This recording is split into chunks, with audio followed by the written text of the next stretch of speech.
There's a story that originated in the Daily Mail, but which is now circulating among various newspapers, that Jess Phillips, the Honourable Member of Parliament for Birmingham Yardley and Under Secretary of State for Safeguarding and Violence Against Women and Girls in the new Labour government, said that she had received quicker NHS treatment because the doctor who was treating her told her he was a Palestinian, and since she'd voted for a Gaza ceasefire, he felt better disposed to her as a patient than he otherwise might. The first question is this a true story, or did she make it up to improve her standing with the voters of her constituency? And the second question is, does it matter? I'm Granniopteryx. I'm on YouTube, Rumble, BitChute and Minds.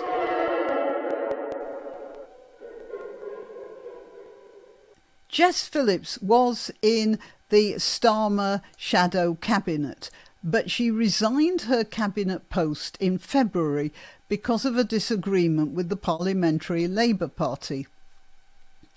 The Scottish National Party, always up for causing a bit of trouble, had brought a resolution to the House of Commons demanding an immediate ceasefire in Gaza. And Phillips wanted to vote for that, while the official Labour Party line, as proposed by Keir Starmer, was that there should be a humanitarian truce, but not a complete ceasefire. So she had to go.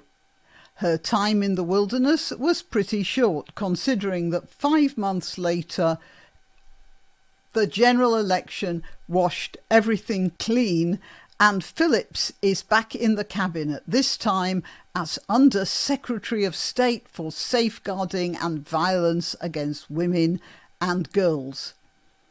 Now let's talk about her position in politics. It's not good. She's the MP for Birmingham Yardley, which is an area of very dense Pakistani Muslim population. And although she was returned in 2019 with a majority of 10,659, in the July election of this year, her majority was, let's get this straight, 693,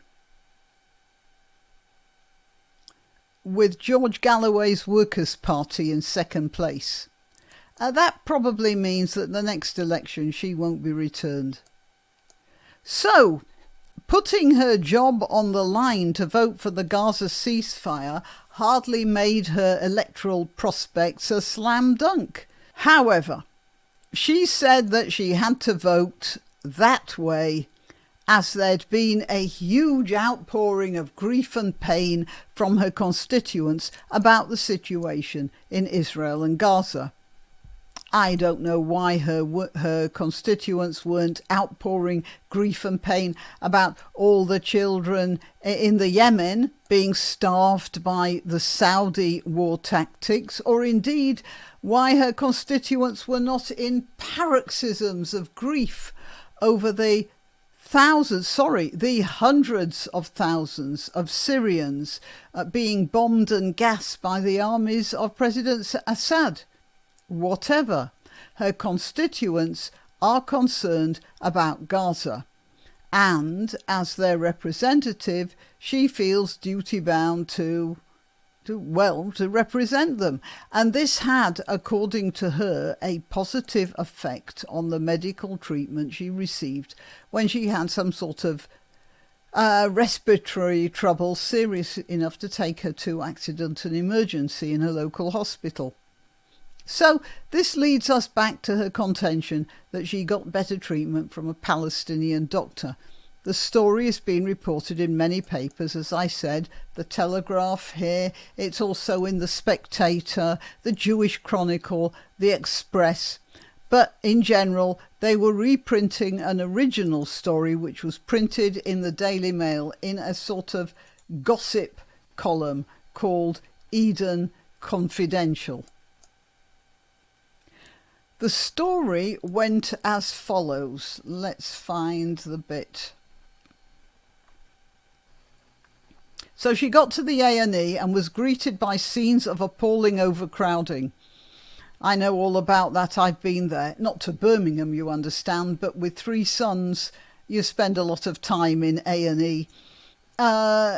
In my case, in London. I have genuinely seen better facilities, health facilities, in war zones in developing countries around the world, the minister continued.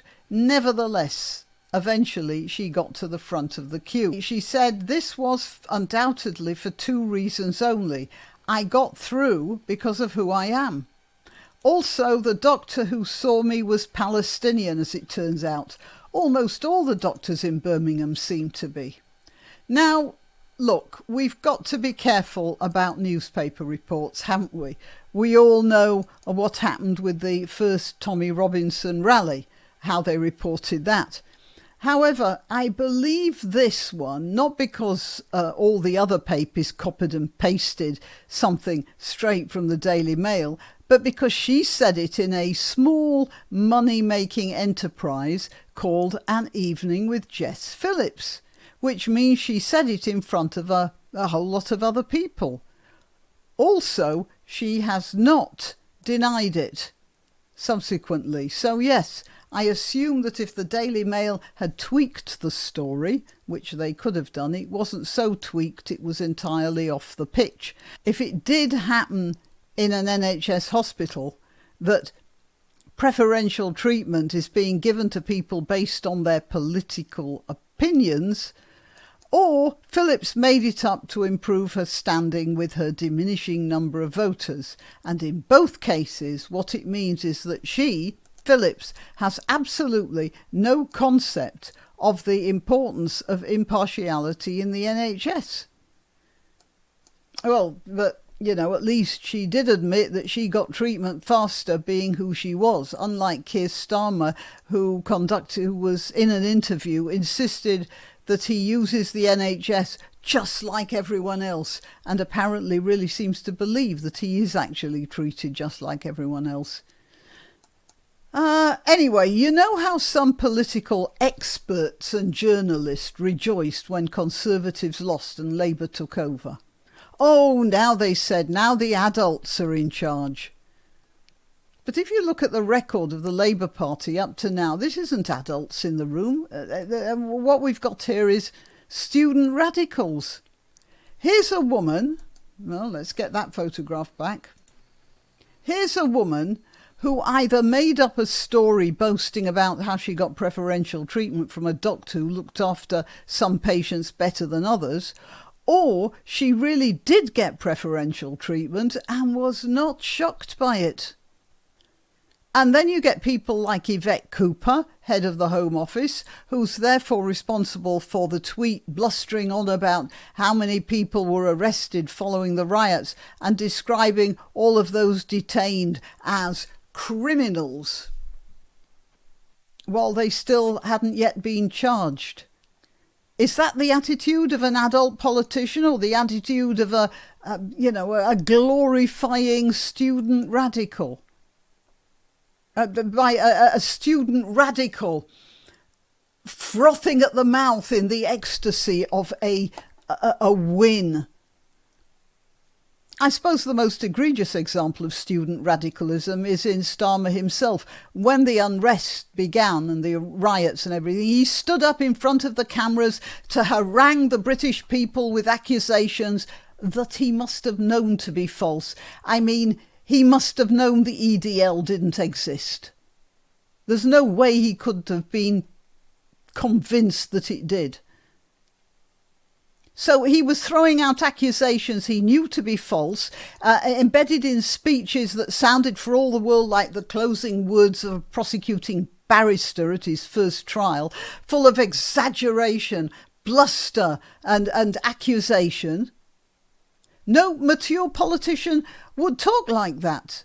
In fact, what he was doing was he was LARPing.